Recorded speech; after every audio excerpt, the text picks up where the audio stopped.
Bang Kudil akan melatih kalian semua. Apakah kalian sudah siap? Siap! Siapa ini paling kecil?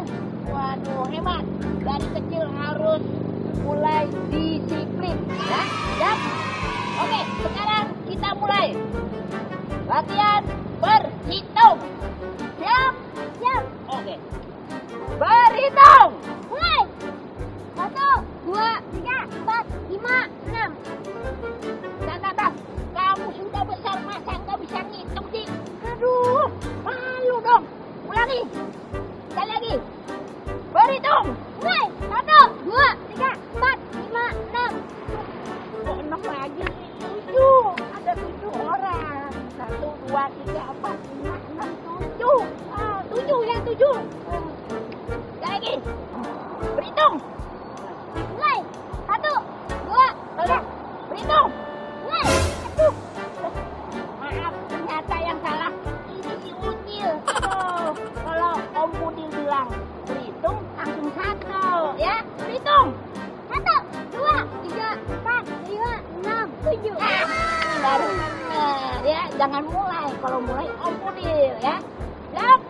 Berhitung sudah, sekarang kita latihan baris berbaris. Go! Siap? Siap. Waduh, perutnya turun dikit. Oke. Siap, kanan. Siap. Kanan. Siap, kiri. Back. Siap, kanan, kiri. Back. Oh no! Aku berbaris gitu salah ini. Kayaknya tuh yang aku tahu ada kanan gerak nih, bukan ada kanan gerak. Ini nih, nggak sekolah nih. Kalau mau kemana-mana itu lihat kanan, lihat kiri biar nggak nabrak. Iya ini biar nggak nabrak. Iya benar, sama aja kalau nyebrang sama lihat kanan kiri. Cuman tadi tuh salah. Salah ya? Udah. Tuh, adik-adik semua lagi pada bingung kan, pasti kan? Udah deh, mending sekarang adik-adik istirahat dulu ya. Sekarang mending kita langsung sapa-sapa aja yuk, sahabat-sahabat yang ada di rumah. Ayo. Yuk. Halo sahabat Menjara. Hai. Menjara apa sih? Aduh, masa kamu nggak tahu sih? Menjara itu kepanjangannya sahabat yang mencintai sejarah. Ya kita dong. Iya dong. Aku Salisa. Aku Aidil. Sekarang kita lagi ada di Satria Mandala. Nah, Satria Mandala itu adalah museum yang menyimpan banyak banget sejarah tentang Tentara Nasional Indonesia. Wow, dan pastinya sangat menarik ya, karena dengan adanya museum ini, kita jadi semakin bangga dengan Tentara Nasional Indonesia. Ditambah lagi, kita bisa belajar banyak banget loh di sini. Iya, wah, aku jadi makin penasaran nih. Sama. Langsung aja yuk, ayo ke museum.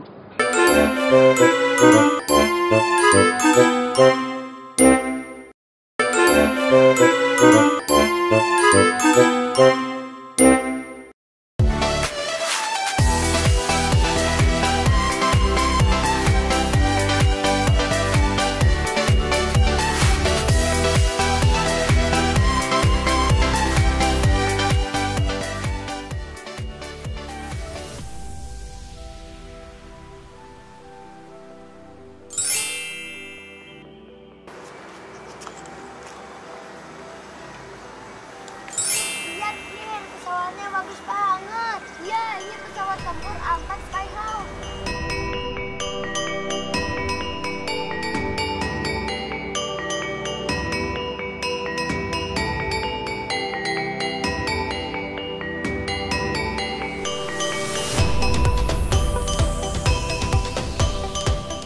Wah, asik nih. Kita jadi tahu bagaimana alutsista zaman dulu ya. Kalian tahu kan apa kepanjangan dari kata alutsista? Alutsista itu adalah alat utama sistem senjata. Seperti yang kita lihat di halaman depan Museum Satria Mandala ini. Ada pesawat tempur TNI Angkatan Udara jenis A4 Skyhawk, ada meriam, serta replika kapal perang KRI Macan Tutul. Tuh, pada terkagum-kagum deh di sini.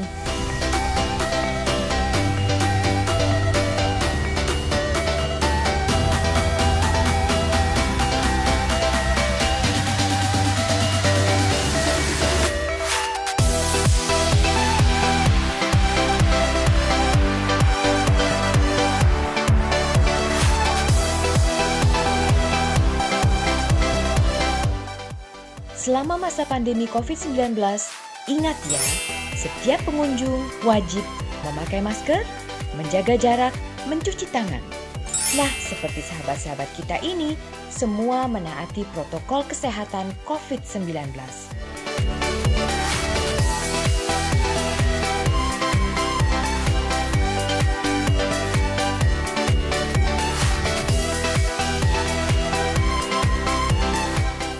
Setelah melewati proses pengecekan suhu, baru deh semua menuju loket pembelian tiket. Selamat pagi. Pagi, Ada berapa orang anak yang mau masuk museum? 8 ya. 8. Terima kasih. Silakan. Nah, ini kita udah ada di dalam Museum Satria Mandala. Pintar. Pokoknya kalau adik-adik atau Kalista atau Kak Alia belum tahu tentang sejarah, tanya sama Om Budir. Om Budir itu sejarahnya paling gede. Gak pernah 5, gak pernah 4, paling 2. Pokoknya kalau masalah sejarah, kira-kira adik-adik yang nggak tahu, bilang sama Om Budir. Ya, oke? Ya, kita lihat-lihat. Ini ada apa sih? Tembakau dia kan ya? Itu bagaimana kayak gimana? Kok? Mana? Aduh, bahaya nih. Paman. Hah? Kita menangkap orang yang mencurigakan. Iya, nih Paman. Dari tadi dia ngintip-ngintipin kita mulu. Aduh, kamu gimana sih? Maaf komandan. Ini anak-anak dari anak Indonesia pengen tahu tentang museum sejarah. Maaf, kamu bukan salah tangkap. Ini komandan saya.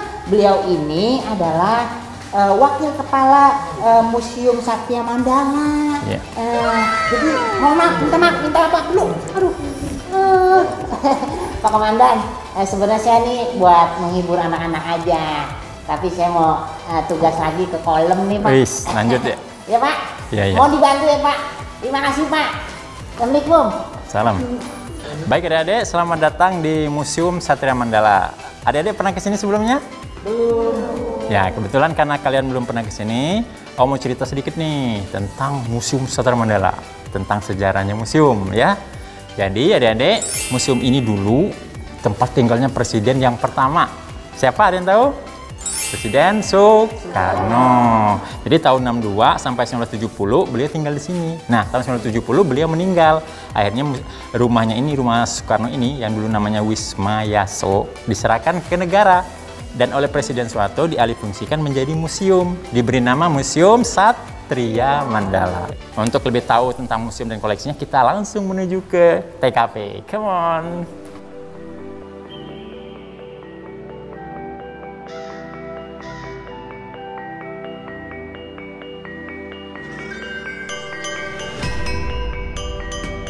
Nah, kali ini apa Pak? Nah, ini adalah Tandu Jenderal Sudirman ya. Punya nilai historis yang luar biasa. Tepat tanggal 19 Desember tahun 48, Belanda melancarkan agresi Belanda yang kedua di Yogyakarta. Dulu ibu kota kita Yogyakarta guys, bukan Jakarta ya. Iya. Nah, Pak Dirman saat itu sakit keras. Dia barusan keluar dari rumah sakit. Dia dipanggil Presiden Soekarno. Mas Dirman, sampean kan lagi sakit. Belanda lagi nyerang besok tuh. Sampean sebaiknya istirahat saja, nanti kita kirim dokter pribadi. Apa jawab Pak Dirman? Sudirman memang sakit, katanya. Tapi jenderal besar, panglima besar tidak pernah sakit. Jadi tempat terbaik saya adalah di tengah-tengah pasukan. Akhirnya beliau masuk hutan memimpin perang gerilya menggunakan tandu ini selama 7 bulan. Dari bulan Desember 48 berakhir di bulan Juli 49 dengan menggunakan taktik gerilya. Kita serang musuh, kita sembunyi. Bukannya takut ya, karena musuh lebih kuat. Kan kalau face to face ditembak kita cepat mati ya. Kita serang musuh saat musuh lagi nggak siap. Itu ada juga benda peninggalannya. Itu ada pedang katana atau samurainya Pak Dirman, ada teleponnya, ada tas kerjanya, ya, ada medali-medali penghargaan. Nah, ini ada jubah yang digunakan Pak Dirman selama perang gerilya di hutan. Kenapa? Karena kedinginan. Dia kan di dalam hutan bersembunyi menggunakan taktik gerilya. Nah, ini adik-adik, ini benda peninggalan pahlawan Jenderal Urip Sumoharjo. Urip Sumoharjo itu siapa, Pak? Ya, jadi Jenderal Urip Sumoharjo merupakan wakilnya Jenderal Sudirman ketika memimpin perang gerilya. Pak Urip ini juga seorang pahlawan yang berjuang melawan Belanda, melawan Inggris dan Jepang. Itu kata-kata yang paling terkenal itu ya. Aneh, kata dia, satu negara zonder tentara. Zonder itu bahasa Belanda, artinya tanpa. Ya, nah, Pak Urip ini jasanya yang luar biasa. Nah, ini adalah benda peninggalannya yang menggambarkan sosok Pak Urip ini sebagai pemimpin TNI yang sederhana hidupnya, ya.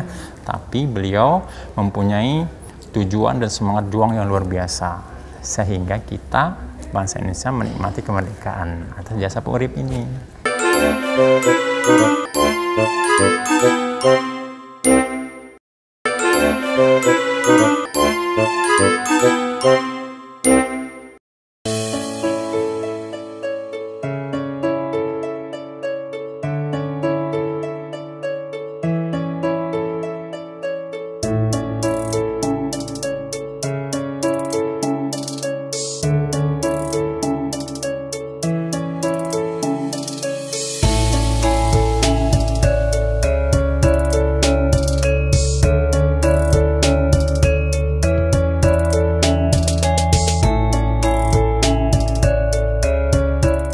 Nah, sekarang adik-adik kita berada di ruangan Jenderal Besar Bintang 5.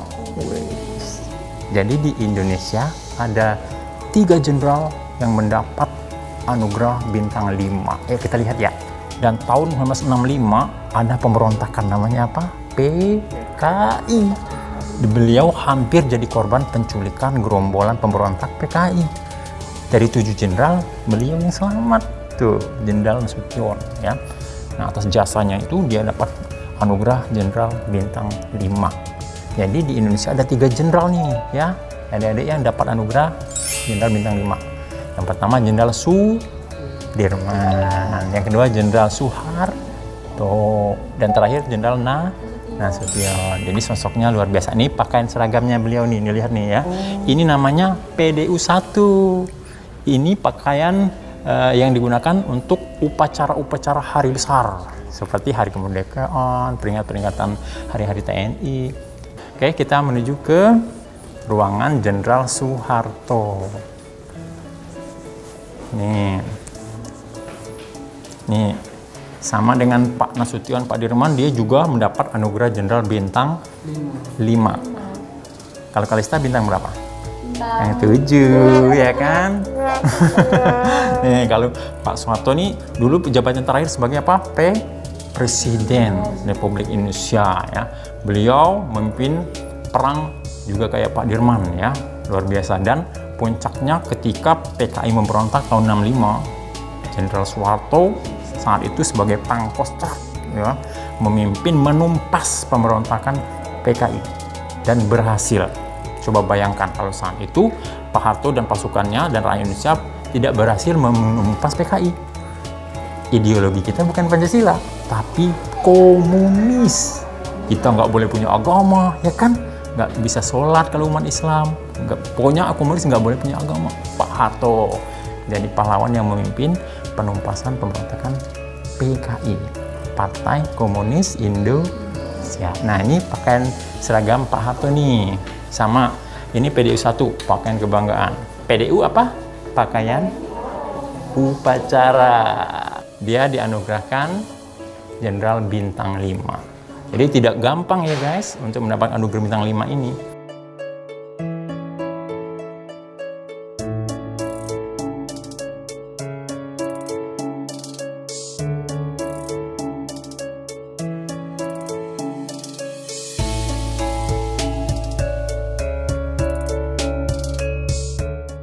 Nah, adik-adik, sekarang kita berada di ruangan koleksi senjata yang digunakan oleh tentara kita dan juga tentara asing seperti tentara Inggris.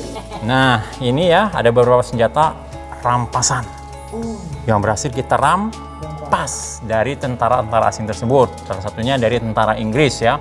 Kita lihat di sini ada Walther ya, buatan Jerman. Nah, ini senjata-senjata ini yang digunakan untuk menembak tentara kita. Nah, ada juga Browning. Ini senjata-senjata zaman perang kemerdekaan tahun 45-49. Ya. Setelah tahun 50 kita sudah tidak perang lagi ya. Belanda sudah mengakui ya kemerdekaan kita. Jadi senjata-senjata Belanda diserahkan ke Indonesia. Salah satunya ini. Itu baru informasi yang benar adik-adik. Nah, Paman mau ngasih lihat senjata yang paling terkenal yang digunakan oleh tentara kita zaman dulu. Mau ya? Mau lihat nggak? Mau. Di mana? Namanya bambu runcing. Yuk kita lihat yuk guys. Bersana guys.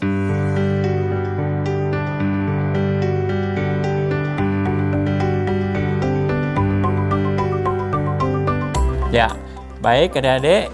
Sekarang kita akan melihat benda-benda koleksi senjata tradisional yang digunakan oleh tentara kita. Mulai dari tahun 45, 49. Udah lama banget ya. Waktu kita perang melawan Jepang, Belanda, dan Inggris. Tuh, nih ada senjata-senjatanya ya. Ada pedang Belanda yang kita berhasil rebut dari tentara Belanda ya. Samurai, keris, trisula, dan yang paling fenomenal adalah senjata bambu. Bambu apa Dede? Bambu runcing ya. Nih, tuh. Kenapa namanya bambu runcing? Karena ujungnya runcing. Kalau ujungnya tumpul namanya bambu tumpul ya. Nah, ini senjata yang luar biasa ya. Bagaimana simbol perjuangan tentara kita ya. Walaupun menggunakan bambu runcing tapi berani menghadapi Belanda yang menggunakan meriam ya. Susah. Nah, ini bom molotov. Kalau dilempar ini kan sering ada demo-demo itu ya. Bom molotov dilempar kalau kena kepala bisa keluar kecap. Bang Gugil ya, bahaya ya. Nah, ini simbol perjuangan tentara kita yang berhasil mengusir penjajah dari Indonesia.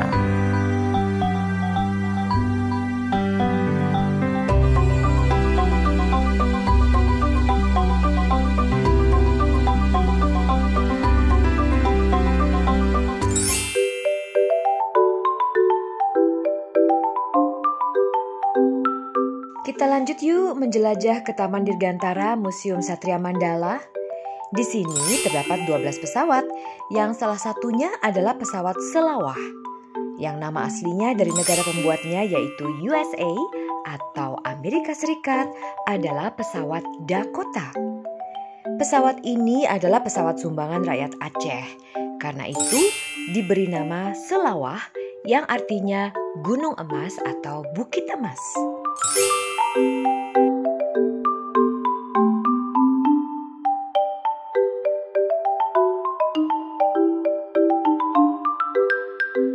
Sekarang kita berada di Taman Dirgantara, tempat pesawat-pesawat tempur. Di sini di depan kalian ada pesawat yang gede banget ya. Maman mau tanya nih, siapa yang bisa jawab? Angkat tangan ya, harus berani ya. Apa nama pesawat ini? Ya kayaknya kamu apa? Pesawat Selawah. Bener nggak? Selawah?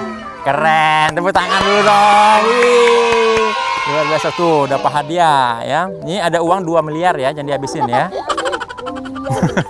Oke, pertanyaan berikutnya nih, siapa yang bisa ya? Tadi namanya Selawah ya kan? Kira-kira artinya apa sih? Wah pintar. Apa? Gunung Emas atau Bukit Emas? Keren, dapat hadiah. Ini 3M ya, jangan dibuang ya. Oke, pertanyaan yang ketiga ya. Dulu kita juga punya pesawat dari Jepang ya. Namanya pesawat apa yang dari Jepang? Cureng. Apa? Cureng apa cireng? Cureng. Cureng. Coba cureng. Oke, tepuk tangan, keren. Pintar, dapat hadiah ini 5M ya. Tekan. Oke, karena sudah pintar-pintar semua, kita akan melihat koleksi yang lainnya. Oke.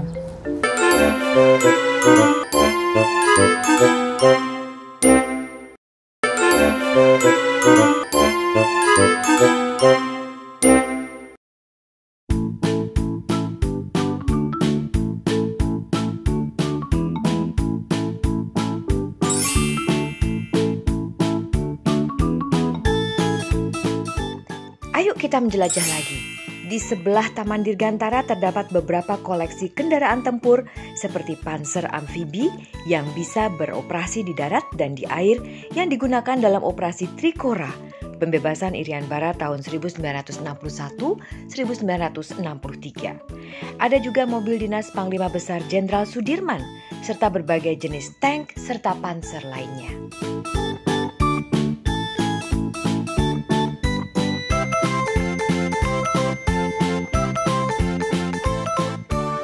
Baik adik-adik, khususnya adik-adik generasi milenial, dengan kalian berkunjung ke museum, khususnya Museum TNI, kalian akan belajar banyak hal. Salah satunya adalah belajar sejarah, agar kalian tidak akan melupakan jati diri bangsa dan menghargai jasa-jasa para pahlawan. Nah, selain itu adik-adik juga bisa rekreasi, hiburan di sini, bisa melihat benda-benda peninggalan para pahlawan ya. Dengan kita mengenang jasa pahlawan, kita akan belajar perjuangan para pahlawan. Oke? No history, no future. Genta bangsa, yes! Baiklah, sahabat Ayo ke Museum, tidak terasa sekarang kita sudah berada di penghujung acara. Tetapi dengan begitu, Kak Ayu dan juga Kak Kalista tetap mau menginformasikan buat sahabat-sahabat penjara yang ada di rumah untuk selalu belajar tentang sejarah. Karena bangsa yang besar adalah bangsa yang belajar tentang sejarah. Penting banget nih buat kita anak-anak milenial nih untuk belajar sejarah dan tahu tentang sejarah bangsanya sendiri. Betul banget, apalagi zaman sekarang sudah canggih. Kita bisa mendapatkan di internet, museum, monumen, dan juga perpustakaan. Pokoknya perbanyak pengetahuan tentang sejarah bangsa, karena dengan itu dapat memotivasi kita untuk meneladani semangat juang para pahlawan bangsa Indonesia. Maka dari itu, saksikan terus Ayo ke Museum! Kami anak Indonesia. No history, no future, Genta Bangsa.